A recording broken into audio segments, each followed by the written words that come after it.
Good evening, everybody. A very good evening to all of you. बच्चों, we are live. We know that we are a bit late, but बच्चों finally we are live यार. थोड़ा सा कुछ issue हो गया था technical, that is why I got late. But don't worry, आज हम लोग वापस आ गए हैं आपके लिए पावर सिस्टम का कोर्स लेके. और क्या बात करने वाले हैं आज? That is types of circuit breakup. तो लास्ट लेक्चर में कुछ पार्ट हमारा पेंडिंग रह गया था, उसको भी डिस्कस करेंगे. और मैं आपसे डिस्कस करूंगा कितनी तरह के सर्किट ब्रेकर होते हैं, क्या उनकी वर्किंग होती है, क्या उनकी प्रॉपर्टीज होती हैं, ये सारी चीजें बात करेंगे. बट इससे पहले देबाशीष ने एक क्वेश्चन किया, सर एक्टिव रिकवरी वोल्टेज और रीस्ट्राइकिंग में क्या डिफरेंस है. बेटा देखो, सप्लाई जो 50 हर्ट्ज की है उसकी इंस्टेंटेनियस वैल्यू है ARV, और जो LC ऑसिलेटर की बनने वाली वोल्टेज है वो है रीस्ट्राइकिंग वोल्टेज, जिसकी फ्रीक्वेंसी है 1/2 पाई रूट LC. मैंने बताया था सर्किट ब्रेकर में दो फ्रीक्वेंसी होती है, 50 हर्ट्ज और 1/2 पाई रूट LC. तो 1/2 पाई रूट LC वाली फ्रीक्वेंसी की वोल्टेज कहलाएगी रीस्ट्राइकिंग, और आपकी जो एक्टिव रिकवरी है वो 50 हर्ट्ज वाली वोल्टेज का इंस्टेंटेनियस वैल्यू है. चलो तो शुरू करते हैं यार आज का सेशन, आज की जर्नी भाई. Let's get started. Let me start by introducing myself. My name is Ankit Goyal. I got AIR1 twice in GATE 2014 and 2018. I was awarded President of India Gold Medal in the year 2013 when I graduated from IIT Indore. Till date, I have trained more than 1 lakh students in the online and the offline classes and presently working as a director at Unacademy for GATE department. अब ये तो बातें मेरे बारे में आप सभी लोग जानते हो बेटा, but what you need to know is that Unacademy is responsible for bringing all these initiatives for you guys.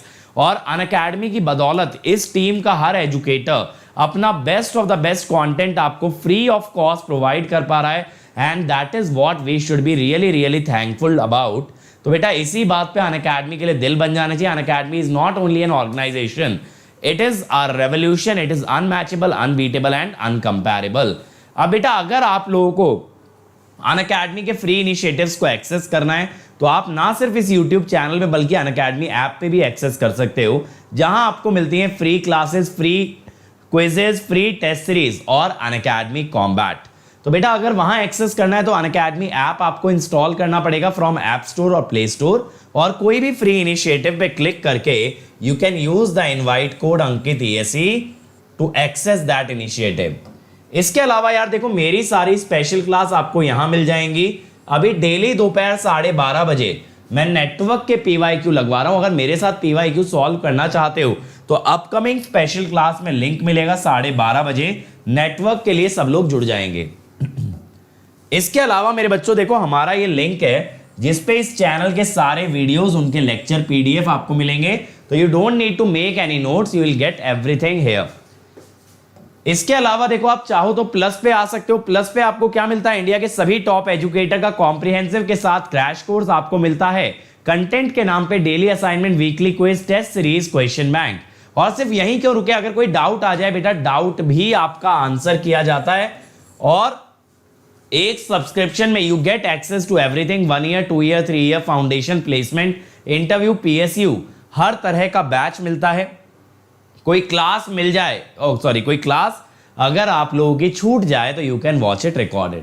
और अगर इससे भी मन ना भरे तो इसके एक कदम आगे है आइकॉनिक, जहां मिलेगा एक पर्सनल कोच. ये पर्सनल कोच बनवाएगा पूरी स्ट्रेटेजी, स्टडी प्लानर, ठीक है, कि क्या आपको कब पढ़ना है, क्या टाइम टेबल है. स्टडी बूस्टर सेशन, भाई यहां टीचर्स आप पे पर्सनल अटेंशन देंगे. पर्सनलाइज टेस्ट एनालिसिस, आपकी स्ट्रेंथ वीकनेस बताएंगे. आपको स्टडी मटेरियल दिया जाएगा. और बेटा यहां पे एक डेडिकेटेड टीम होती है जो कि आपके सारे डाउट्स क्लियर करती है. तो यहां पे अगर आप कोड लगाते हो अंकित ESE, you get an immediate 10% discount on both. तो बेटा कोड एक, प्लान अनेक, फ्री पे, प्लस पे, आइकॉनिक पे, सब पे डिस्काउंट मिलता है आपको using the code Ankit ESE. और अभी ये डिस्काउंट बेटा 10% है, बट बहुत ही जल्द ये होने वाला है 5%. इससे पहले ज्वाइन कर जाएंगे. इसके अलावा मेरे बच्चों देखो, हमारा ये नया बैच स्टार्ट हुआ है for English speaking student for electrical. Similarly we have started a batch for ECE. You can use the code Ankit ESE to get 10% discount. Okay, अब अंकित ESE से यार आपका 1 ईयर का फीस होगा 27,225, 18 मंथ्स 34,650, 2 ईयर 39,600.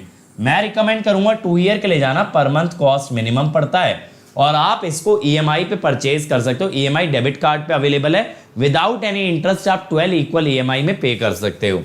आइकॉनिक के लिए जाओगे तो 1 ईयर का फीस होगा यार 45,225 और 2 ईयर का होगा 66,600।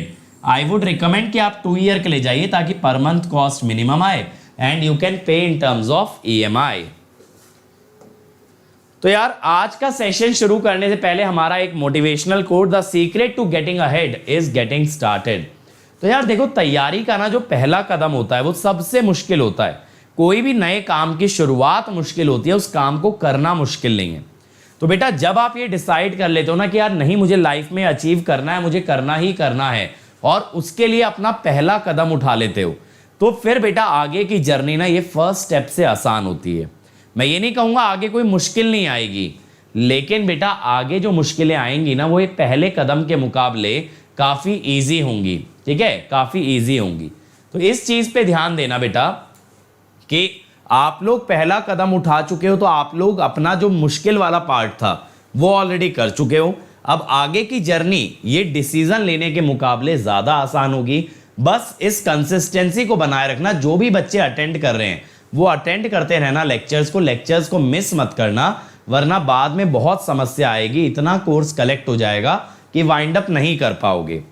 तो ओके, तो आप लोग स्टार्ट कर चुके हो, तो बेटा आगे बढ़ने का सीक्रेट यही है कि शुरू तो करें। शुरू कर दिया तो धीरे धीरे आगे भी बढ़ जाओगे।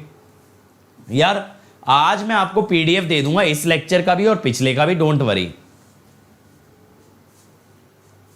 जनक देखो, अभी ATC की तो डेट क्लियर नहीं है, किस डेट में आ रहा है। मान लो किसी कारणवश डिले हो गया, ESE की तो डेट आ चुकी है, तो बेटा फिर फंस जाओगे, इसलिए ESE साथ साथ करना पड़ेगा। चलो, अब यार लास्ट टाइम मैं आपसे बात करने वाला था करंट चॉपिंग फिनोमिना के बारे में। करंट चॉपिंग फिनोमिना, अब देखो मैंने आपको रेजिस्टेंस स्विचिंग समझा दिया था यार कि रेजिस्टेंस लगा करके we try and damp out the oscillation, और फिर हम आते हैं अगले कॉन्सेप्ट पे, दैट इज करंट चॉपिंग। अब देखो मैंने आपको 4 वोल्टेजेस बताई थी, recovery voltage, active recovery voltage, restriking voltage और प्रोस्पेक्टिव वोल्टेज। इसमें मैंने बताया था रीस्ट्राइकिंग और प्रोस्पेक्टिव ये ट्रांजिएंट वोल्टेजेस होती हैं जिनकी फ्रीक्वेंसी होती है 1/2π√LC, और ये LC ऑसिलेटर के कारण आती हैं। अब करंट चॉपिंग का फिनोमिना क्या होता है, देखो यहां पे हमने आपको LC ऑसिलेटर दिखाया है। आप ये जानते हो कि सर आपका प्रोस्पेक्टिव वोल्टेज कब आता है? Prospective voltage appears, prospective voltage appears when arc is interrupted at non-zero current। ठीक है भाई, अगर आप नॉन जीरो करंट पे आर्क के रास्ते में बाधा डालोगे तो बनती है प्रोस्पेक्टिव वोल्टेज। इसकी वैल्यू भी मैंने आपको लिखवाई थी यार, इसकी वैल्यू भी बता चुका हूं। इसकी वैल्यू थी V = I√L/C। सर यहां I क्या था? I is the current at time of arc interruption. अब इसी फिनोमिना से रिलेटेड होता है यार करंट चॉपिंग फिनोमिना।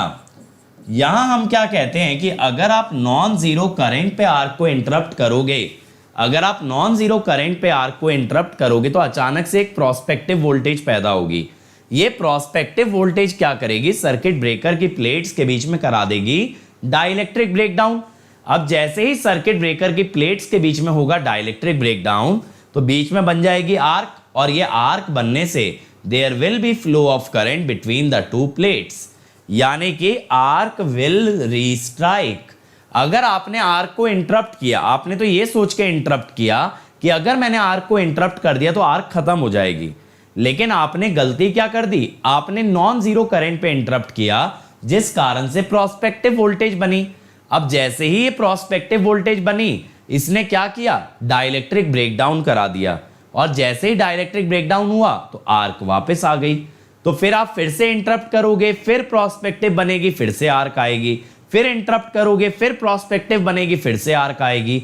ऐसा तब तक होता रहेगा जब तक वोल्टेज डाइलेक्ट्रिक स्ट्रेंथ से कम ना हो जाए, माने जो वोल्टेज पैदा हो रही है वो डाइलेक्ट्रिक ब्रेकडाउन ना करवा पाए। जब तक ऐसा नहीं होगा तो बार बार आप इंटरप्ट करोगे, बार बार आर्क वापस बनेगी। इस फिनोमिना को कहते हैं करंट चॉपिंग फिनोमिना। तो देखो क्या फंडा हुआ, arc goes away when interrupted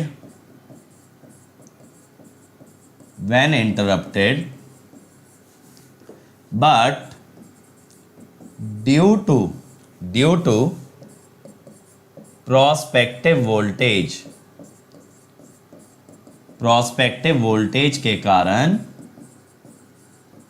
dielectric breakdown occurs, dielectric breakdown occurs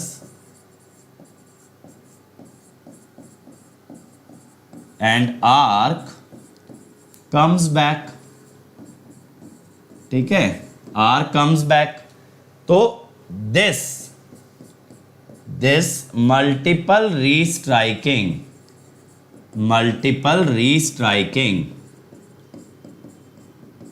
of arc is called as current chopping। क्या कहलाता है? Current chopping. ठीक है, समझ आया? ये फंडा समझ आया?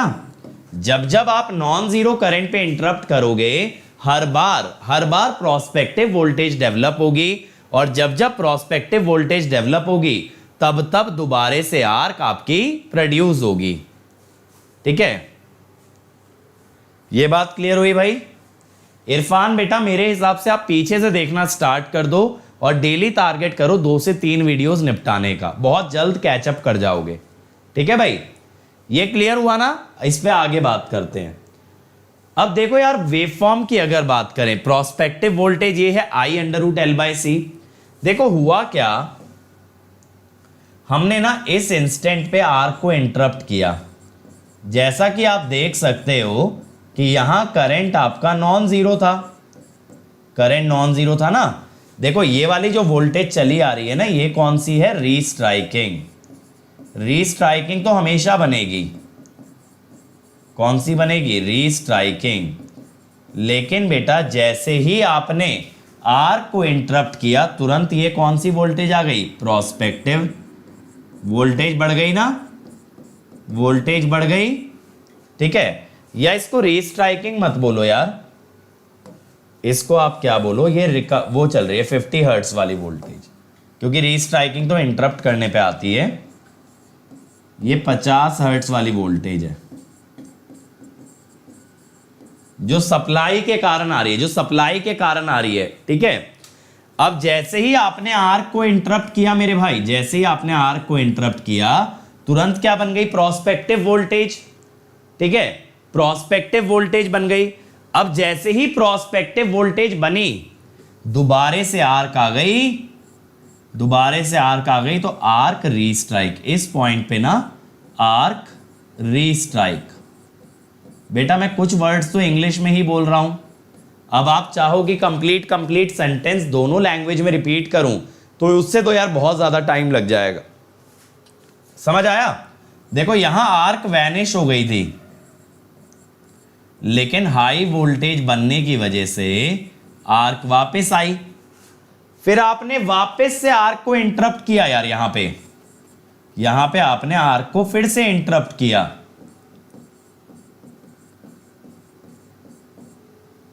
अब ये आर्क फिर से गायब हो गई, देखो गायब हो गई ना। बट दोबारा क्या बनी? प्रोस्पेक्टिव वोल्टेज दोबारा बनी। बेटा जब दोबारे बनी तो आर्क दोबारे आ गई,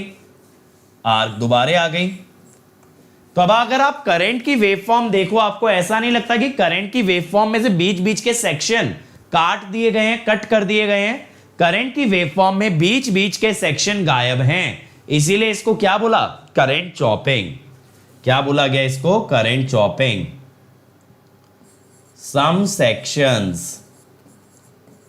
some sections of current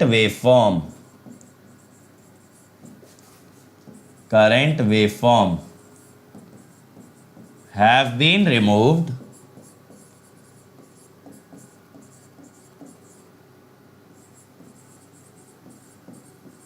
and hence this process or this phenomena is called current chopping. अब ये जो है ना यार, ये वाला फिनोमिना सबसे ज्यादा जो देखा गया है that is seen in case of air blast circuit breaker. It is seen in case of air blast circuit breaker. ये क्वेश्चन 1 मार्क में आ जाता है यार कि ये कहां पे सबसे ज्यादा ऑकर होता है. ठीक है, that is air blast circuit breaker. Gautam बेटा यहां पे क्या हो रहा है ना, बिल्कुल सही बात है, करंट की वेवफॉर्म के सिमिलर होना चाहिए. यहां पे हमने ये दिखाया कि एक वोल्टेज पहले से एग्जिस्टिंग है और जैसे ही आपने यहां पे करंट को इंटरप्ट किया तो आपके पास एक एक्स्ट्रा वोल्टेज आ गई, दैट इज प्रोस्पेक्टिव वोल्टेज. नहीं ऐसा कुछ नहीं है, नेगेटिव दिखाने का कोई लॉजिक है. हम ये दिखा रहे हैं कि 2 पाई पे इंटरप्ट करता मैं 2 पाई पे, तो 2 पाई से पहले ही इंटरप्ट कर दिया, ऐसा मैंने दिखाया. ठीक है बेटा, एक ही लेक्चर का गायब हो सकता है. ध्रुव नोट्स 2 लेक्चर का कैसे, 62 का गायब है, 63 चल रहा है. 63 का नोट्स लेक्चर से पहले तो नहीं दूंगा. ठीक है, अब अगला देखो, यहां पे ना रेजिस्टेंस स्विचिंग का यूज करते हैं, जो लास्ट लेक्चर में पढ़ाया था ना, यहां रेजिस्टेंस स्विचिंग का यूज किया जाता है टू अवॉइड दिस.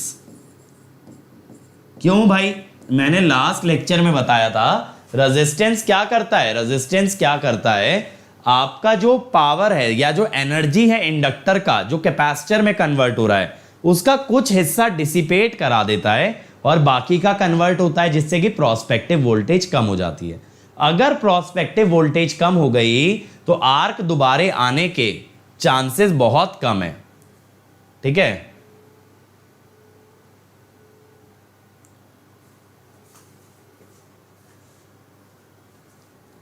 अब ये टॉपिक कहां से ले आए भाई Shivaji.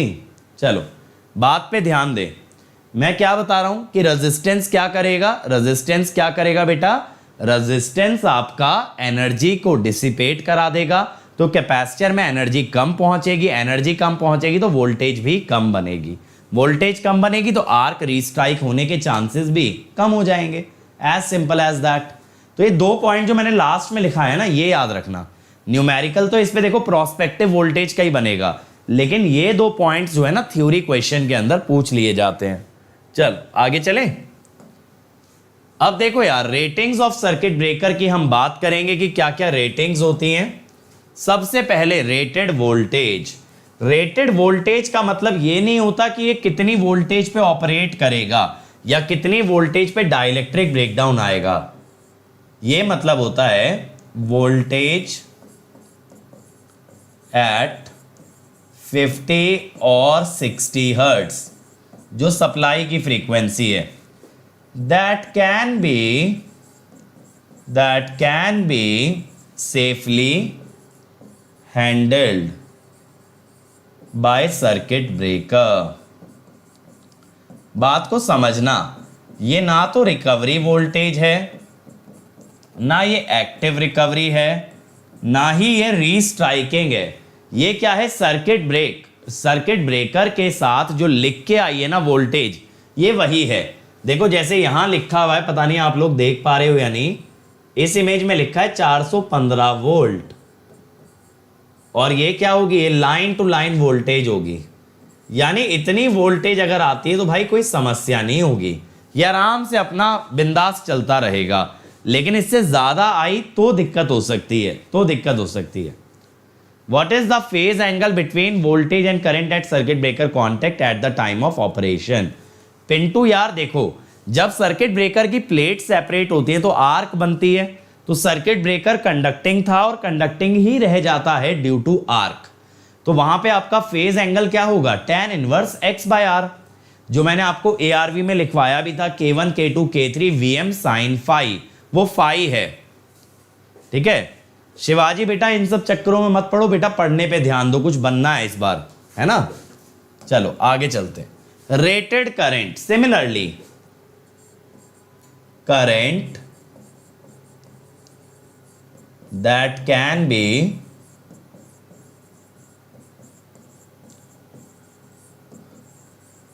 safely handled by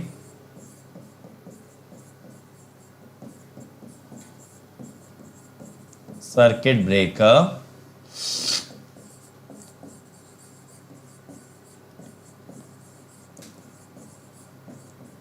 is called rated current। और मेरे ख्याल से यार देखो इसके अंदर तो ज्यादा मुझे कुछ समझाने की जरूरत नहीं है। रेटेड करंट, रेटेड वोल्टेज तो हर बच्चा जानता है। जयवी गुप्ता में ब्रेकिंग कैपेसिटी इंस्टेंटेनियस दिया है। इंस्टेंटेनियस यार कैपेसिटी तो यार केवीए रेटिंग या एमवीए में आती है, तो इंस्टेंटेनियस तो नहीं होनी चाहिए, वो वीआरएमएस आईआरएमएस होनी चाहिए। ठीक है, हो सकता है यार वो कुछ और कहना चाहता हो, तुम्हारे को कुछ समझ नहीं आया हो। सामी बेटा स्टूडेंट होते हैं, they are not dependent on code. इससे फर्क नहीं पड़ता कि कौन सा कोड लगा है कौन सा नहीं लगा, बच्चा तो बच्चा रहेगा। हम तो यूट्यूब वालों को भी उतना ही प्यार करते हैं, यूट्यूब वालों को भी उतना ही केयर करते हैं। ठीक है, तो ये कहाँ छोटे छोटे चक्करों में पड़ रहे हो और कहाँ से सुन के आ जाते हो ऐसा कि अगर किसी एक पर्टिकुलर कोड से जाओगे तो आपको ज़्यादा प्यार मोहब्बत मिलेगी और दूसरे से लात पड़ेगी, ऐसा थोड़ी होता है।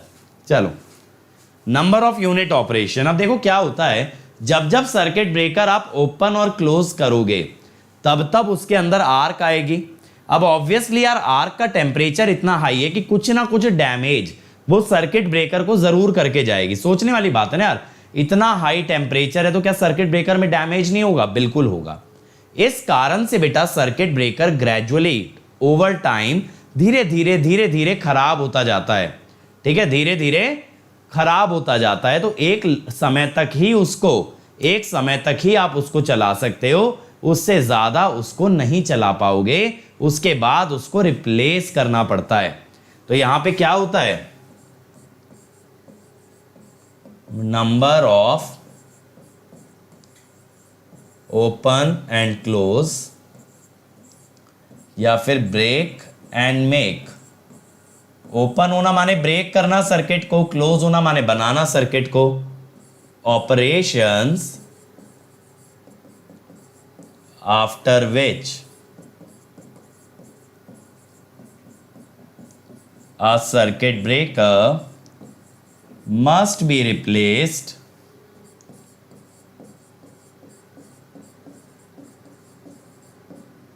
is termed as number of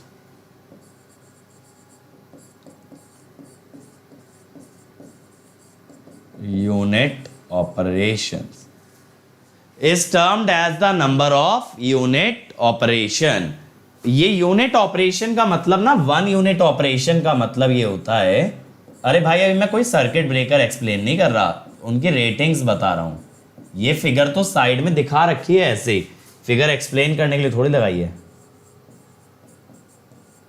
थोड़ा सा क्या है, एस्थेटिक वैल्यू भी तो सुधारना होता है भाई। लेक्चर का अगर एस्थेटिक वैल्यू अच्छा नहीं होगा तो फिर कौन देखेगा? हाँ बेटा, मैंने जितना भी कोर्स कहीं भी लिया है, ठीक है, जितना भी कोर्स मैंने कहीं भी लिया है, यूट्यूब पे, प्लस पे, स्पेशल पे, हर जगह गेट प्लस ईएससी को ध्यान में रख के लिया है। ठीक है, चलो अब अगला देखो, सिमेट्रिकल ब्रेकिंग करंट और एसिमेट्रिकल ब्रेकिंग करंट। क्या होता है, आप लोग एक बहुत अच्छे से एक बात जानते हो कि जब फॉल्ट आता है, फॉल्ट करंट में एक होता है डीसी ट्रांजिएंट और एक होता है एसी स्टेडी स्टेट। ये याद है भाई, एसी ट्रांजिएंट के कॉन्सेप्ट से फॉल्ट में ग्राफ भी बनवाया था। इसको हम ये भी कह देते हैं DC offset plus steady state. Sir अब ये कौन कौन से करंट होते हैं, ध्यान से देखना यार। C E to the power minus T by tau, और एक ये वाला था V M by mod Z. आज बल्कि मैं प्लस में भी एसी ट्रांजिएंट ही करा के आया हूँ नेटवर्क में। तो ये डीसी ऑफसेट थी पहली टर्म, और सेकेंड टर्म जो थी that was the AC steady state. अब मैंने आपको इसका ग्राफ भी बनवाया था, ठीक है, याद करो, ग्राफ भी बनवाया था आपको, जिसके अंदर मैंने सब ट्रांजिएंट रीजन फिर स्टेडी स्टेट समझाया था। उसी से रिलेटेड है सिमेट्रिकल और एसिमेट्रिकल। देखें इसका ग्राफ गिवन है या फिर हमें बनाना पड़ेगा। चलो हम बना लेते हैं। सिमेट्रिकल ब्रेकिंग करंट, देखो ग्राफ बना लेते हैं, मजा आ जाएगा। ठीक है, अब मैंने आपको ग्राफ बनाने का तरीका क्या बताया था? मैंने बताया था देखो कि पहले ना एक ट्रांजिएंट बना लेना, ये ट्रांजिएंट बनाना, फिर क्या करना यार, फिर इसके ऊपर ना दो लिमिट्स बनेंगी। लिमिट्स कैसे बनेंगी? इसमें Vm bye mod Z add होके, ठीक है, और Vm bye mod Z subtract होके, इस टाइप से ये इसका एनवलप आ जाता है, ये इसका एनवलप आ जाता है। अरे डीसी ट्रांजिएंट माने डीसी करंट, ये हरे वाला तो डीसी का हो गया ना, हरे वाले की पोलैरिटी थोड़ी बदल रही है, उसको एसी थोड़ी बोल सकते हो। याद आया भाई? क्यों भाई, हमारी क्लास में बहुत सारे गजनी रहते हैं, याद आया कि नहीं आया? ऐसा कुछ ग्राफ बनवाए थे या नहीं बनवाए थे, बताओ। अब इसमें देखो, आप किसी पॉइंट पे अगर सर्किट को ब्रेक करने वाले हो, जैसे मान लो कि आपने डिसाइड किया कि भाई हम सर्किट को ना इस पॉइंट पे ब्रेक करेंगे। अब इसमें देखो ये जो एसी वाला पार्ट है इसको हम कह देते हैं एक्स, या फिर, और ये जो डीसी वाला है इसको कह दिया वाई, या फिर उल्टा कर लो, इसको बोल दो वाई और इसको बोल दो एक्स। अब ये जो y वाला पार्ट है ये साइनोसोइडल है, ये जो y वाला पार्ट है ये साइनोसोइडल है, तो सिमेट्रिकल ब्रेकिंग करंट होता है y बाय √2, ठीक है, यानी पीक बाय √2। साइनोसोइडल वाले का जो आरएमएस है उसे क्या कहोगे? Symmetrical breaking current. तो आप बोलोगे RMS value of AC component at time of breaking is called symmetrical breaking current.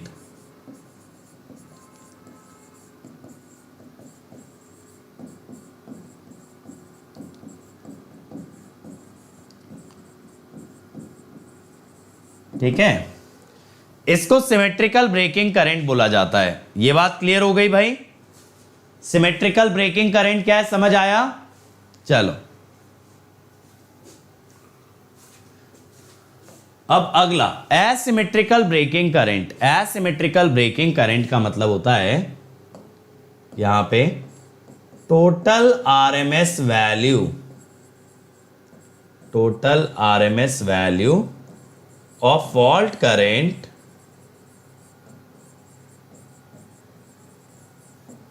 at the time of circuit breaker operation is called asymmetrical breaking current.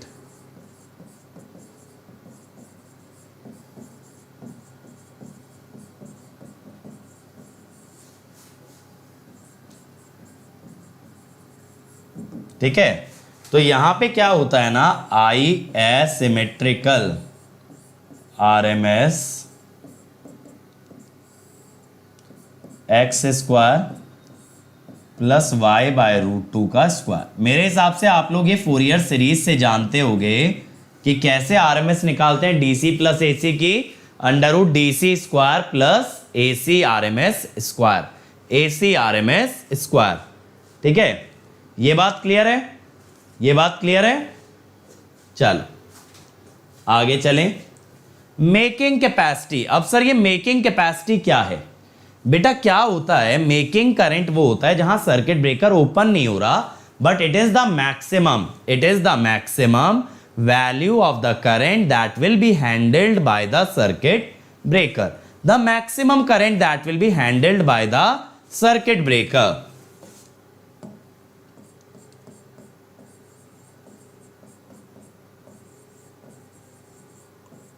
Maximum current. अब भाई अगर peak देखना चाहते हो तो डीसी प्लस एसी दोनों लेना पड़ेगा ना, डीसी प्लस एसी दोनों लेना पड़ेगा।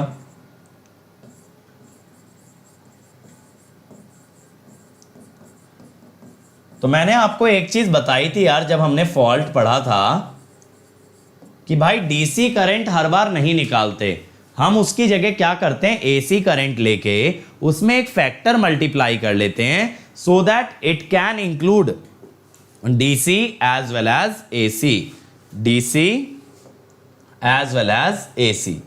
तो यहां पे हम क्या करते हैं, हम ये बोलते हैं आई मेकिंग √2। तो देखो मैक्सिमम के लिए किया, ये मैक्सिमम सिमेट्रिकल करंट हो गया, इसमें 1.8 का फैक्टर ले लिया। 1.8 किस लिए ले लिया, it is representing DC plus AC. तो यार ये हो जाता है 2.55 आई सिमेट्रिकल आरएमएस। अब आप कहोगे सर ये आई सिमेट्रिकल आरएमएस कैसे निकालेंगे? यार सिमेट्रिकल फॉल्ट के अंदर जो भी आप करंट निकालते हो ना 1/x करके, वही आई सिमेट्रिकल आरएमएस है। जो सिमेट्रिकल फॉल्ट में आपने पूरा नेटवर्क एनालिसिस से फॉल्ट करंट निकाला है that is I symmetrical RMS, और इसमें क्या मल्टीप्लाई करना पड़ता है, 2.55। अब अगर आपसे कोई पूछे भाई मेकिंग कैपेसिटी, करंट आ गया तो कैपेसिटी निकालना तो आसान है, कैसे निकालोगे, √3 VRMS into I making, that is your making capacity, that is your making capacity। बिल्कुल नयन, I making जो है पीक वैल्यू है, I making is the peak current that will be handled by the circuit breaker। गुलशन हमें यह ध्यान देना होता है कि मेकिंग कैपेसिटी में जितनी पावर या जितना करंट है उसमें सर्किट ब्रेकर बेटा डैमेज ना हो, बट उसमें आर्क का कोई फंडा नहीं है क्योंकि उस पॉइंट पे आप ओपन नहीं करोगे।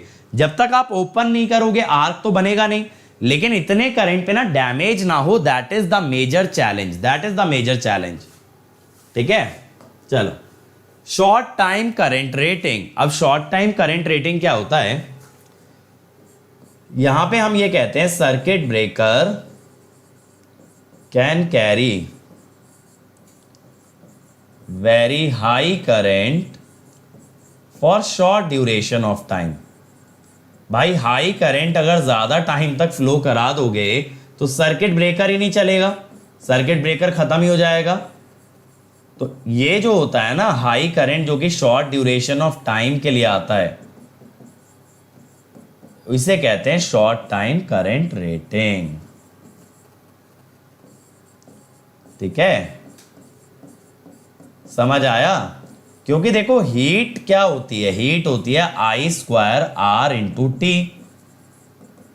तो भाई एक सिंपल सी बात है, हीट अगर है I²R × T, तो अगर आप कह रहे हो it should be less than equal to thermal limit, जैसा मैंने फ्यूज में भी बताया था हर चीज की एक थर्मल लिमिट होती है जितना टेम्परेचर वो झेल सकती है।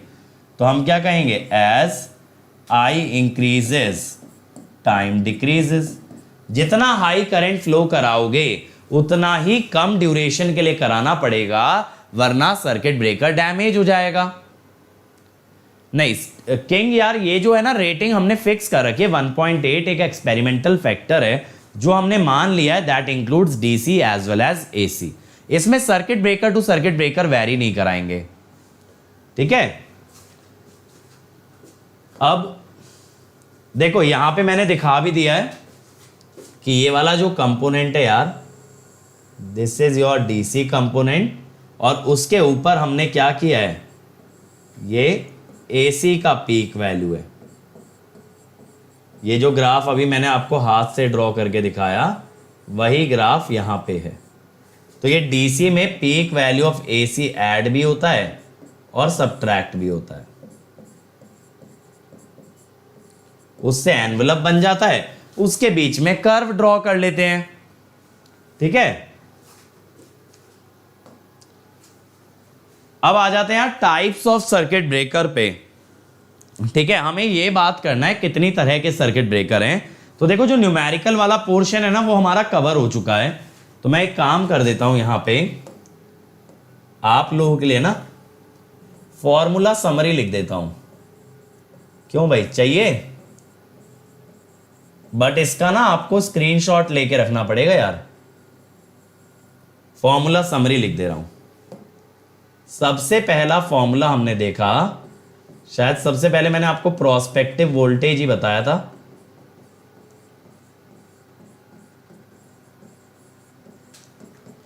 ये था I√L/C। सेकेंड फिर मैंने बताया एक्टिव रिकवरी वोल्टेज, ये आपका था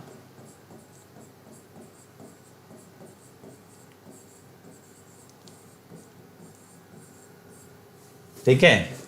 K1 क्या था?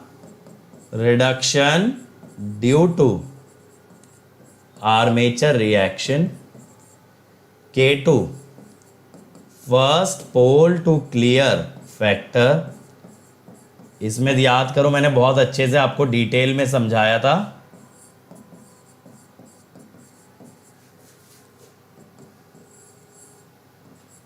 वन फॉर ग्राउंडेड फॉल्ट,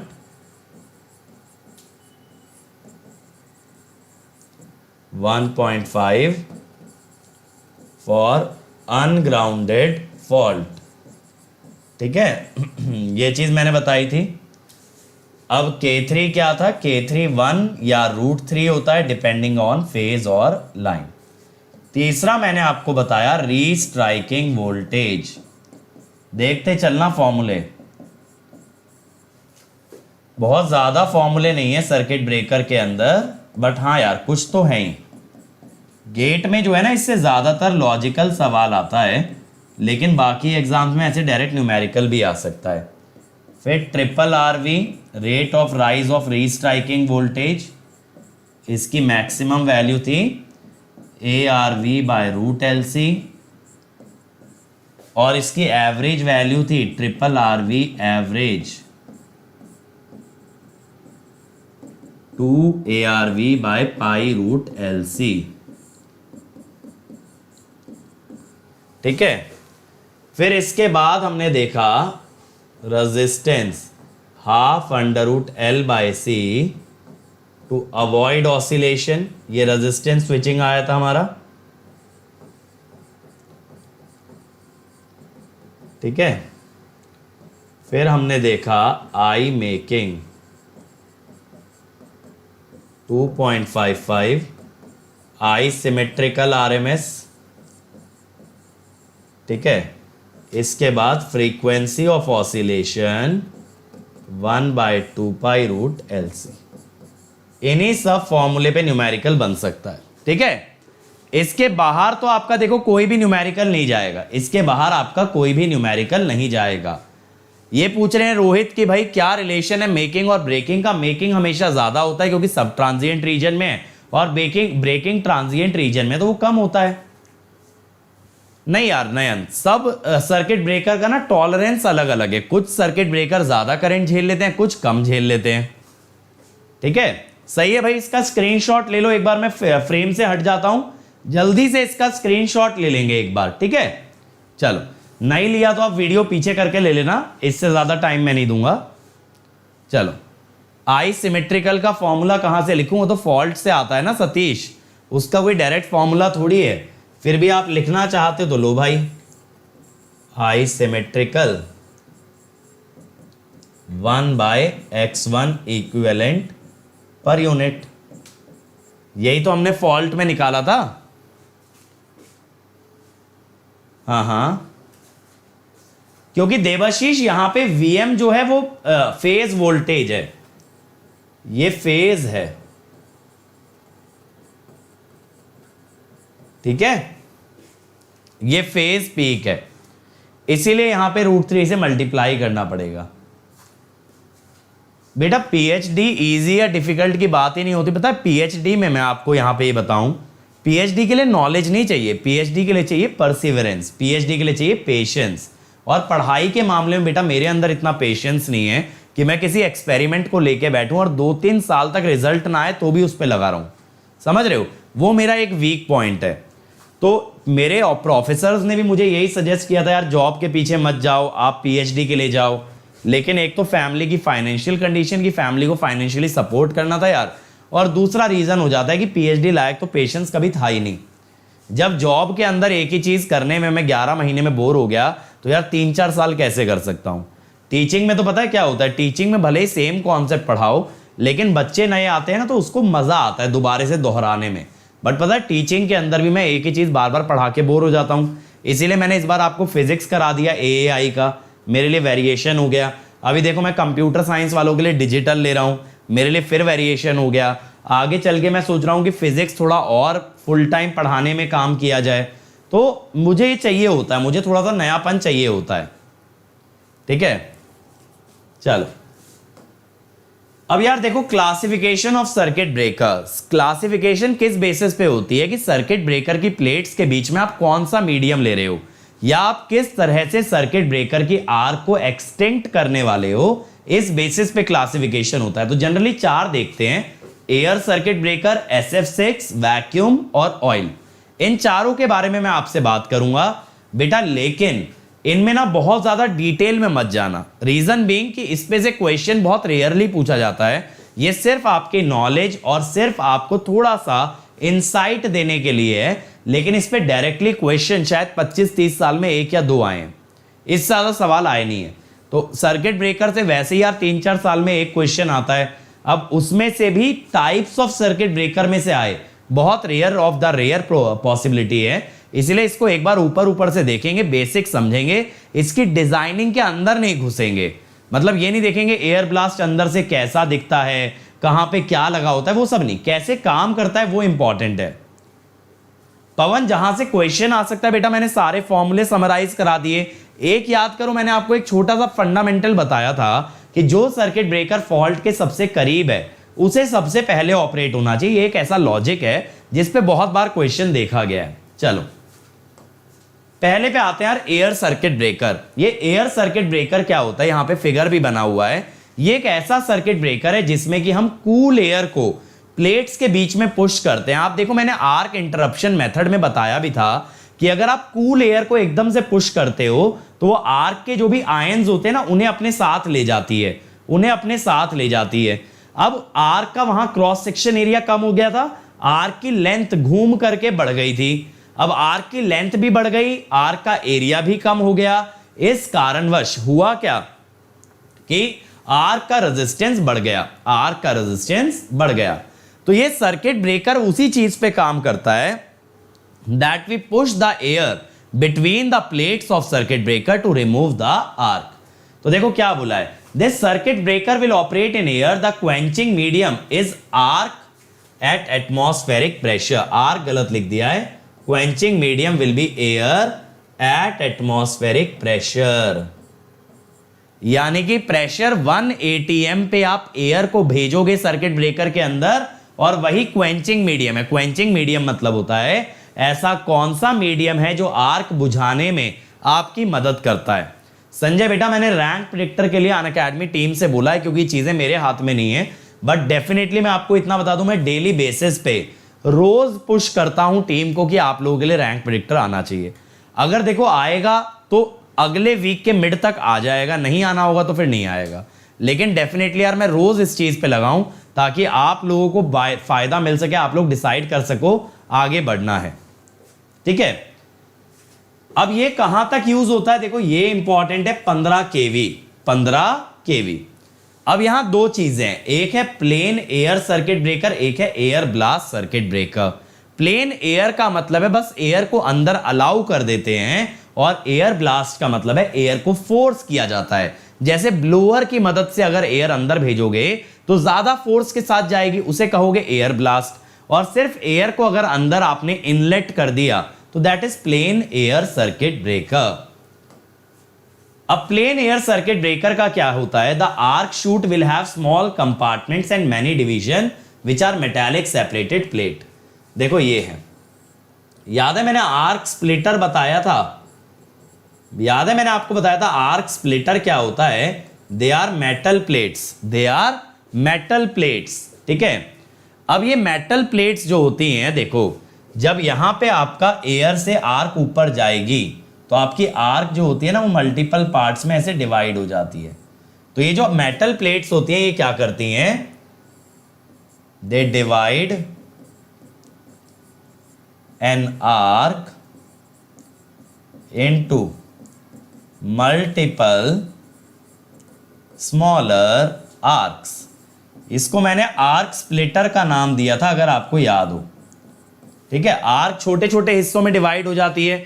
देखो यहां पे दिखाया भी है, यहां पे दिखाया भी है कि आर्क छोटे छोटे हिस्सों में डिवाइड हो गई है। अब यह है आर्क रनर। आर्क रनर का क्या मतलब होता है कि arc runs along this, arc runs along this. Arc runner के साथ साथ आपकी आर्क चलती है, ठीक है। अब यहां पे क्या होता है? Here each of the small compartment behaves as a mini arc chute and metallic separation behave like arc splitter. तो उसका कहना यही है कि जैसे बड़ा आर्क का कंपार्टमेंट है, बड़ा आर्क का कंपार्टमेंट है, उसमें छोटे छोटे ये कंपार्टमेंट्स बन गए हैं, यानी एक आर्क बड़ी सी छोटी छोटी आर्क में डिवाइड हो जाएगी। छोटी आर्क को बुझाना आसान है, बड़ी आर्क को बुझाना मुश्किल, ठीक है। All arc voltages are higher than system voltage. देखो यही मैंने अभी आपको बात बताई थी, रेटेड वोल्टेज बेटा आर्क की वोल्टेज नहीं होती, रेटेड वोल्टेज तो बहुत कम होती है। ये रीस्ट्राइकिंग, रिकवरी, ये सब वोल्टेज ज्यादा हो जाती हैं, ये ज्यादा हो जाती हैं, ठीक है। तो ये कहां यूज किया जाता है? Low voltage application, low voltage application, ठीक है। चलो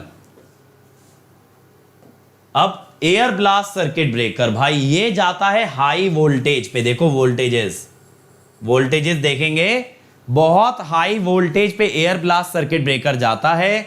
यहां पे देखो ये आपका मूविंग कॉन्टेक्ट है, ये स्प्रिंग लगे हैं ना, देखो ये क्या प्रोवाइड कर रहे हैं? बेसिकली रीस्ट्रेनिंग फोर्स, रीस्ट्रेनिंग फोर्स, ठीक है। ये इस पे फोर्स इस तरफ लगाएंगे। अब देखो जब यहां पे आपने एयर ब्लास्ट दिया, जब आपने एयर ब्लास्ट दिया तो यहां पे जो आर्क लगी थी ना वो फैल जाएगी, जो आर्क लगी थी बेटा वो फैल जाएगी। ये बात क्लियर है? आप एयर ब्लास्ट जैसे ही भेजोगे, जैसे ही आप एयर ब्लास्ट भेजोगे तुरंत आपकी आर्क स्प्रेड हो जाएगी, तुरंत आपकी आर्क स्प्रेड हो जाएगी, ठीक है। तो यहां पे एक्सियल ब्लास्ट ब्रेकर होता है और axial blast with sliding moving contact होता है। चाउद साऊ कह रहे हैं कि कंस्ट्रक्शन और वर्किंग भी पढ़ा दो सर। बेटा उतना पढ़ाएंगे ना जितना एग्जाम के लिए रेलिवेंट है, वरना प्रोटेक्शन की पता है आपको, कंप्लीट एक बुक है मेरे पास, कंप्लीट एक इतनी मोटी किताब है जितनी पूरी पावर सिस्टम की ना, सिर्फ प्रोटेक्शन की। तो बेटा अगर उतनी डिटेल में हम जाने लग गए तो वहां पे दिक्कत क्या है? दिक्कत क्या है कि इतना कंटेंट आपके पास हो जाएगा, ना तो आप याद रख पाओगे ना उसे एग्जाम में कैरी कर पाओगे, और टाइम इतना हो जाएगा कि आधी से ज्यादा जनता वैसे ही बोर होकर निकल लेगी, क्योंकि सबसे पहला क्वेश्चन आएगा सर ये आता है या नहीं आता है, ठीक है। चलो इसीलिए ध्यान दो। अब अगला आता है SF6 circuit breaker. SF6 circuit breaker, यार SF6 सर्किट ब्रेकर में क्या होता है? फिक्स्ड और मूविंग कॉन्टेक्ट के बीच में एक मीडियम होता है, that is called as SF6, that is called as SF6। यार ना ऑथर का नाम तो मुझे भी देखना पड़ेगा, काफी टाइम हो गया देखे हुए, फिर कभी बताएंगे कौन सी किताब है ना, काफी डिटेल में उसके अंदर गिवन है। संजय बेटा अभी तो मैं नहीं बता सकता कि 50 नंबर पे कौन सी रैंक आएगी। देखो हवा में फट्टे पेलना बहुत ईजी है कि मैं बोल दूं भाई इतनी रैंक ले आओगे उतनी, ठीक है, लेकिन यार मैं वो चाहता नहीं। बेटर ये है कि अगर रैंक प्रेडिक्टर आता है तो शायद आप लोग इजीली जान जाओगे। और पार्थ बेटा जो आप स्पैमिंग कर रहे हो आकर के, एक चीज छोटी सी बताओ यार, आपको क्या मिल रहा है बाकी बच्चों की पढ़ाई डिस्टर्ब करके? अगर बेटा आपको डिटेल्स चाहिए और आप किसी और इंस्टीट्यूट को लाइक करते हो तो वहां पे जाके डिटेल्स मांग लो, वहां पे आप जाके पढ़ लीजिए। यहाँ पे आप बच्चों को दिक्कत क्यों कर रहे हो पढ़ाने में, बताओ? बाकी लोग आपको क्या परेशान कर रहे हैं? किसी ने आपको दिक्कत की हो तो बताओ। चलो अब देखो यार, ये दोनों होते हैं आपके फिक्स्ड कांटेक्ट और इधर आ जाते हैं आपके मूविंग कांटेक्ट। ठीक है, लेफ्ट हैंड साइड पे फिक्स दिखाएंगे, राइट हैंड साइड पे मूविंग दिखाएंगे। अब यहां पे देखो क्या हो रहा है, यहां पे जो मीडियम है ना, ये बीच में SF6 है। ये क्या है? SF6। अब SF6 के अंदर क्या होता है? SF6 के अंदर क्या होता है, पहले इसको पढ़ लेते हैं। In the SF6 circuit breaker the contacts operate in sulphur hexafluoride gas, SF6 gas. ठीक है, SF6 गैस। अब इसके अंदर क्या होता है, इस गैस की एक्सीलेंट इंसुलेटिंग प्रॉपर्टी होती है और हाई इलेक्ट्रोनेगेटिविटी। आप कहोगे सर इन दोनों प्रॉपर्टीज का क्या सिग्निफिकेंस है? इन दोनों प्रॉपर्टीज का यार देखो, इंसुलेटिंग प्रॉपर्टी क्यों चाहिए?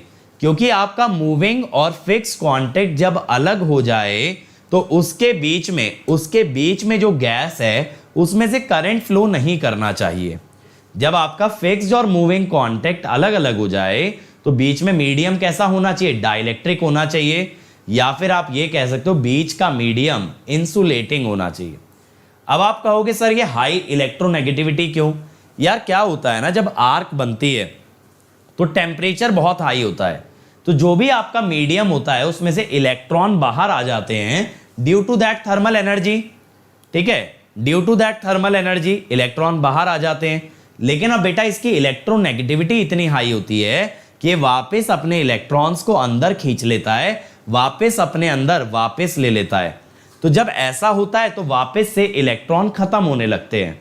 आप ये सोचो ना, आप ऐसा मटेरियल कभी यूज नहीं करोगे इंसुलेटर में जो आसानी से इलेक्ट्रॉन दे दे, क्योंकि अगर उसने इलेक्ट्रॉन दे दिया तो ये इलेक्ट्रॉन कंडक्शन का हिस्सा बनेगा, ये करंट फ्लो कराएगा। ठीक है, करंट फ्लो कराएगा, तो बेटा ये फिर इंसुलेटर नहीं रह जाएगा। इसीलिए हम क्या कहते हैं, SF6 एक ऐसा मॉलिक्यूल है जिसकी इलेक्ट्रोनेगेटिविटी हाई है, तो जो इलेक्ट्रॉन इसने छोड़ा है ये बहुत तेजी से वापस लेगा, ये बहुत तेजी से वापस लेगा और ये वापस से क्या बन जाएगा? Insulator. Just give me a minute यार। This year we are not going to let anybody disturb our students. ठीक है, चलो तो यार देखो, high affinity of absorbing free electron. High affinity का मतलब होता है इसकी हाई टेंडेंसी है, इसकी हाई टेंडेंसी है अपने इलेक्ट्रॉन्स को वापस लेने के लिए, अपने इलेक्ट्रॉन को वापस लेने के लिए। ठीक है, अब देखो क्या होता है, जब एक फ्री इलेक्ट्रॉन SF6 गैस से टकराता है तो ये SF6 माइनस बन जाती है, SF6 plus electron is SF6 minus. ठीक है, ये 100 टाइम्स मोर इफेक्टिव है आर्क क्वेंचिंग के लिए as compare to air blast circuit breaker, क्योंकि इसकी हाई इलेक्ट्रोनेगेटिविटी है यार। एयर के अंदर जो मॉलिक्यूल्स होंगे उनकी इलेक्ट्रोनेगेटिविटी इतनी हाई नहीं होगी, इतनी हाई नहीं होगी जो कि वो वापस से अपने इलेक्ट्रॉन्स को गेन कर ले। लेकिन बेटा SF6 के अंदर ये प्रॉपर्टी है, इसकी इलेक्ट्रोनेगेटिविटी इतनी हाई है that it absorbs the free electrons back. अगर ये वापस ले लेगा फ्री इलेक्ट्रॉन तो बेटा ये आर्क को बहुत तेजी से खत्म कर पाएगा। ठीक है, अब अगला आता है वैक्यूम सर्किट ब्रेकर। अब आप कहोगे सर वैक्यूम का मतलब होता है बीच में कोई मीडियम ना होना। बिल्कुल जायज बात है सर, अगर बीच में मीडियम नहीं है तो आयनाइज कौन होगा और आर्क कौन बनाएगा? क्या होता है यार, देखो यहां पे जब आप फॉल्ट को क्या करते हो, फॉल्ट को ओपन करते हो, सर्किट ब्रेकर को ओपन करते हो, तो टेम्परेचर हाई होने के कारण जो आपका मेटल प्लेट है ना, मेटल प्लेट है, वो मेटल प्लेट वेपोराइज होने लगता है, मेटल प्लेट वेपोराइज होने लगता है। बिल्कुल, SF6 is not good for environment that I will say, but इसकी आर्क क्वेंचिंग प्रॉपर्टी ज्यादा अच्छी है। बट ये भी सही है कि यार अगर ये लीक होता है तो इट इज नॉट गुड। ठीक है, अब बात को समझो, वैक्यूम सर्किट ब्रेकर में मैंने क्या बताया, जो दो आपकी मेटल प्लेट्स हैं, जब आर्क बनती है ना तो ये मेटल प्लेट वेपोराइज होने लगती है। मान लो ये मेटल प्लेट एल्यूमिनियम की है तो एल्यूमिनियम गैस में कन्वर्ट होने लगेगा। अब ये एल्यूमिनियम जब गैस में कन्वर्ट होगा मेरे भाई, तो इसके जो एटम्स है ना वो बाहर आ गए, वो प्लेट से उठ के बाहर आ गए। अब ये मीडियम बनाएंगे और यही आयनाइज होंगे। तो यानी यहां पे मीडियम ना पहले से प्रेजेंट नहीं होता, मीडियम आ जाता है मेटल प्लेट की वेपोराइजेशन से। इतना हाई टेम्परेचर होता है कि मेटल को पिघलाना तो छोड़ो, मेटल को गैस में कन्वर्ट कर देता है। ठीक है, ये बात क्लियर है। अब देखो यहां पे वैक्यूम यूज होता है। वैक्यूम का मतलब क्या होता है, very low pressure, very low pressure. फंडा समझ आया, यहां मीडियम नहीं होता भाई, यहां मीडियम नहीं होता, यहां क्या होता है, मेटल खुद वेपोराइज होता है। ठीक है, अब देखो, the moments the contacts are operated an arc is produced between the contacts by the ionization of metal vapour of contact. लेकिन यह आर्क बहुत तेजी से एक्सटिंग्विश हो जाती है क्योंकि मेटल वेपर या मेटल आयन अपना इलेक्ट्रॉन बहुत तेजी से वापस लेके वापस से कंडेंस हो जाते हैं, condense quickly on surface of circuit breaker contact. यानी बीच में जो आपके मेटल के वेपर बने हैं ना वो बहुत तेजी से वापस प्लेट्स पे आ जाते हैं। देखो जैसे यहां पे ये आर्क दिखा रखी है यार, ये आर्क क्या करेगी ना, ये दोनों जो प्लेट हैं इन दोनों प्लेट को इलेक्ट्रोड्स को आयनाइज करने लगेगी, जिस कारण से बीच में मीडियम डेवलप हो जाएगा। पहले कोई मीडियम नहीं होता, तो यहां पे मीडियम डेवलप हो जाता है। बिल्कुल किंग का कहना सही है, अगर ये वेपराइज करते हैं तो यहां इलेक्ट्रोड्स की जो लाइफ है वो थोड़ी सी खतरे में आ जाती है। लेकिन यार ये वापस से ना कंडेंस होकर इलेक्ट्रोड्स पे चला जाता है, तो बहुत ज्यादा छोटी भी नहीं होती लाइफ, बट डेफिनेटली बाकी सर्किट ब्रेकर्स के कंपैरिजन में यहां इलेक्ट्रोड्स का वियर एंड टियर ज्यादा होगा। ठीक है, देवाशीष इंस्टेंटली वेपराइजेशन स्टार्ट हो जाएगा क्योंकि आप हाई करंट को एकदम से जीरो नहीं कर सकते ना, आप हाई करंट को एकदम से जीरो नहीं कर सकते। समझ आया। अब आखिरी आता है oil circuit breaker. Oil circuit breaker में क्या होता है, जैसे इसको ट्रांसफार्मर के अंदर यूज कर सकते हो, यहां ऑयल एक मीडियम होता है which is the arc quenching medium. Oil क्या होता है, आर्क क्वेंचिंग मीडियम। तो ऑयल क्या करता है, आर्क की जो हीट है, आर्क की हीट को कैरी कर लेता है। तो एक बार पढ़ते हैं, यहां पे कौन सा ऑयल यूज किया जाता है, मिनरल ऑयल, मिनरल ऑयल। और इसकी इंसुलेटिंग प्रॉपर्टी भी होती है, ये तो आप ट्रांसफार्मर में पढ़ते ही हो भाई कि oil acts as an insulator. अब देखो, fixed and moving contact are immersed inside the insulating oil. जैसे ही separation of contact takes place, then arc is initialized. ठीक है, आर्क इज इनिशियलाइज्ड। तो ऑयल यहां पे वेपराइज हो जाता है यार टेम्परेचर की वजह से, और हाइड्रोजन गैस में कन्वर्ट हो जाता है, और ये आर्क के अराउंड बना लेता है एक हाइड्रोजन बबल। आर्क के अराउंड क्या बना लेता है ये, हाइड्रोजन बबल। ऑयल डिकम्पोज होगा, ऑयल डिकम्पोज होता है तो आप ट्रांसफार्मर में भी पढ़ते हो, it gets converted to gases. अब वो गैस जो है ना आर्क के चारों तरफ एक बबल बना लेगी। अब ये गैस क्या करती है ना, आर्क की हीट को ट्रांसपोर्ट करा देती है, तो आर्क का टेम्परेचर धीरे धीरे कूल डाउन हो जाता है। ठीक है, तो highly compressed gas bubble around the arc, ठीक है, prevents restriking of the arc after the current reaches zero. आप लोग ये तो जानते हो ना, करंट हर आधी साइकिल के बाद जीरो होता है, करंट एक आधी साइकिल के बाद जीरो होता है। तो जब करंट जीरो होगा तो आर्क दोबारा नहीं बन पाएगी due to this hydrogen bubble, ठीक है। अब इसके अंदर देखो दो होते हैं, बल्क ऑयल सर्किट ब्रेकर और minimum oil circuit breaker. Bulk oil के अंदर ज्यादा क्वांटिटी ऑफ ऑयल यूज किया जाता है और मिनिमम ऑयल सर्किट ब्रेकर के अंदर कम से कम ऑयल का यूज करना है। तो बल्क ऑयल के अंदर क्या होता है, ये आर्क क्वेंचिंग मीडियम तो होता ही है, बट ये इंसुलेटिंग मीडियम भी माना जाता है। तो सर्किट ब्रेकर और करंट कैरिंग कॉन्टैक्ट्स के बीच में ये एक इंसुलेटिंग मीडियम का भी काम करता है, इसीलिए यहां पे ज्यादा ऑयल यूज किया जाता है। देखो यहां दिखा रखा है ना कि इस लेवल तक आपने ऑयल भरा है तो बल्क ऑयल है। अब यहां पे क्या लिखा है, working principle says that when the current carrying contacts are separated arc is generated. Arc क्या करेगी, आर्क ऑयल को डिकम्पोज करेगी, डिकम्पोज करेगी तो गैस बबल बनेगा, गैस बबल बनेगा तो ये आर्क को दोबारा रीस्ट्राइक होने से रोकेगा। That is the working of oil circuit breaker, या ये कह दो oil bulk oil circuit breaker. Hydrogen bubble से आर्क क्यों नहीं बनेगी ध्रुव, क्या होगा, जहां हाइड्रोजन बबल आ गया तो बीच का मीडियम खत्म हो गया, बीच का मीडियम खत्म हो गया। आप हाइड्रोजन से बेटा इलेक्ट्रॉन निकाल दो, ऐसा ना के बराबर चांस होता है। हाइड्रोजन के अंदर एक ही इलेक्ट्रॉन होता है और वो निकाल पाना ऑलमोस्ट इम्पॉसिबल है, वरना बचेगा क्या, प्रोटॉन बचेगा। तो बेटा इसीलिए हाइड्रोजन क्या करती है ना, उसके चारों तरफ के मीडियम को हटा के एक बबल बना लेती है, एक तरह से ये मान लो उसे कवर कर लेती है। अब जब मीडियम ही नहीं है बीच में तो दोबारा से आर्क कैसे आएगी, समझ गए। हाइड्रोजन खुद मीडियम का काम नहीं करेगा ना, वो अपना इलेक्ट्रॉन नहीं छोड़ता, ठीक है। अब मिनिमम ऑयल सर्किट ब्रेकर, यहां पे बस ऑयल को एज इंटरप्टिंग मीडियम की तरह यूज किया जाता है, यहां इंसुलेटिंग की तरह यूज नहीं करते हैं, बस इतना सा इसके अंदर डिफरेंस है। So it requires less amount of oil. समझ आया ना, समझ आया। तो बेसिक चीजें पढ़नी है यार, बहुत ज्यादा डिटेल में मत जाना टाइप्स ऑफ सर्किट ब्रेकर में, क्योंकि मैं आपको फिर बता दूं पावर सिस्टम की हर यूनिट एक फील्ड है।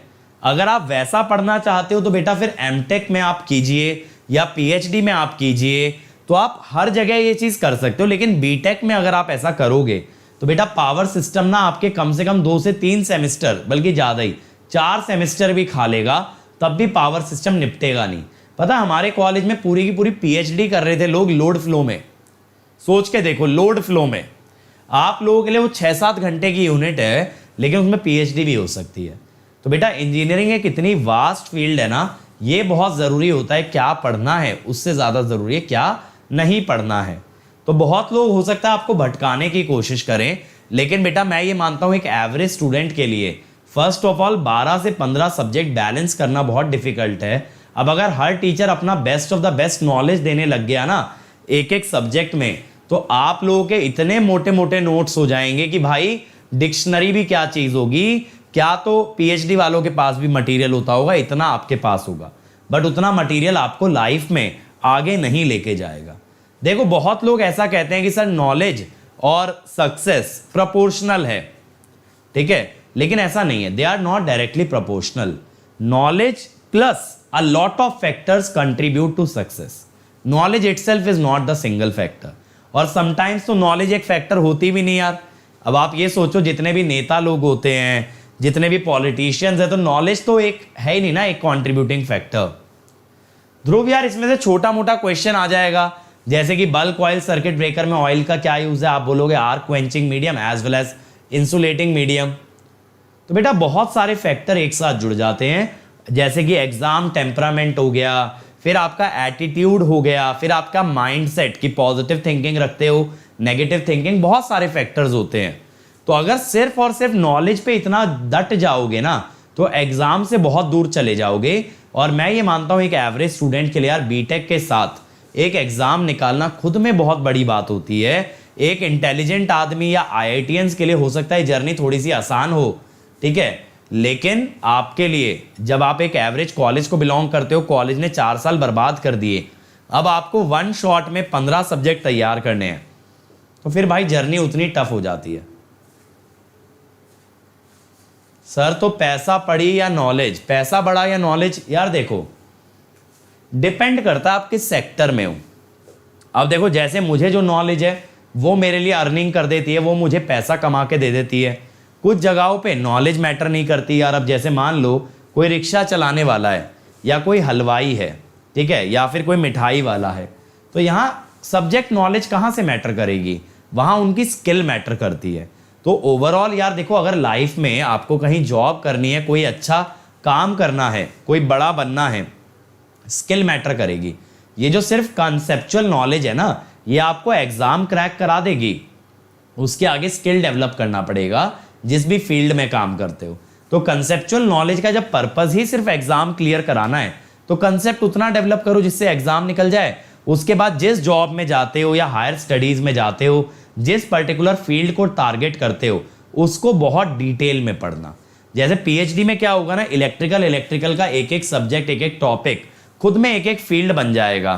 ठीक है, खुद में एक एक जब फील्ड बन जाएगा मेरे भाई, तो फिर उस एक एक फील्ड पे भर के रिसर्च कर लेना। सही है ना। चल अब मेरे को आंसर देंगे। In bulk oil circuit breaker, देखो मैंने बोला था ना ऐसा क्वेश्चन पूछ लेगा। बताओ, in bulk oil circuit breaker oil is used for, बताओ भाई फटाफट क्या आएगा इसका आंसर। प्रसन्नजीत बेटा, अभी तो और इनिशिएटिव्स आएंगे, अभी और मचाएंगे, बहुत जल्द आपके लिए बहुत सारी चीजें आने वाली हैं। क्या आएगा भाई? C. Perfect, answer will be C. अगला देखें, current chopping phenomena is most severe in air blast circuit breaker, true और false? Current chopping phenomena is most severe in air blast circuit breaker, true और false? बताओ यार फटाफट, true या false? True, बहुत बढ़िया, इट इज ट्रू। अगला देखो, in vacuum circuit breaker arc is formed without any medium. ठीक है, बिना किसी मीडियम के आर्क बन जाती है। क्या ये ट्रू है या फॉल्स है? जल्दी बताओ, ये स्टेटमेंट ट्रू है या फॉल्स है? बिना किसी मीडियम के आर्क बन जाती है, ये फॉल्स है, क्योंकि यहां पे मीडियम क्या होता है? Medium are metal vapour. Metal के जो वेपर होते हैं वही आपका मीडियम का काम करते हैं। ठीक है, तो ये फॉल्स है। तो यार यहां पे बात खत्म हो जाती है सर्किट ब्रेकर की। कल के सेशन में हम सिर्फ क्वेश्चन देखेंगे सर्किट ब्रेकर पे, तो मैं आपको क्वेश्चन लगवाने वाला हूं कल। ठीक है, और ये बेटा नया बैच हमारा स्टार्ट हुआ है फ्रॉम 15th, यानी इसी मंडे से।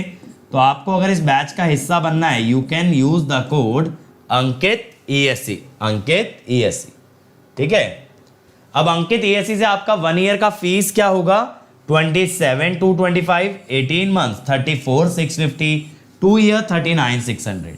और बेटा ये जो डिस्काउंट अभी आपको ऑफर हो रहा है 10%, ये बहुत जल्द हो जाएगा 5%, इसीलिए जल्दी से जल्दी 2 ईयर में आ जाओ, ताकि पर मंथ कॉस्ट मिनिमम रहे और बिना किसी इंटरेस्ट के आप EMI पे ज्वाइन कर पाओ। ठीक है, इसके अलावा बेटा अंकित ESC कोड से आपका 1 ईयर का आइकॉनिक होगा 45,225 और 2 ईयर का होगा 66,600। तो 2 ईयर के लिए जाओ जहां पे आपको नो कॉस्ट EMI मिल जाए और आपको 10% डिस्काउंट मिल जाए। ठीक है भाई, और मुझे अनअकैडमी पे फॉलो कर लेना, अनअकैडमी लर्निंग ऐप पे। Here you can also message me whenever you want to, तो आप मेरे साथ कनेक्टेड रह सकते हो। और अभी मैं इस टेलीग्राम चैनल पे, जो मैं टेलीग्राम चैनल लिख रहा हूँ, इस पे मैं आपके लिए PDF डाल दूंगा पिछले और इस लेक्चर की। और ये बेटा मेरा टेलीग्राम ग्रुप है जहाँ पे you can come for discussion. नीचे वाला लिंक ग्रुप का है, ऊपर वाला लिंक आपका चैनल का है। ठीक है, so thank you everyone, like share और सब्सक्राइब कर देना यार, और ज़्यादा से ज़्यादा फैला देना। ठीक है, थैंक यू एवरीबॉडी।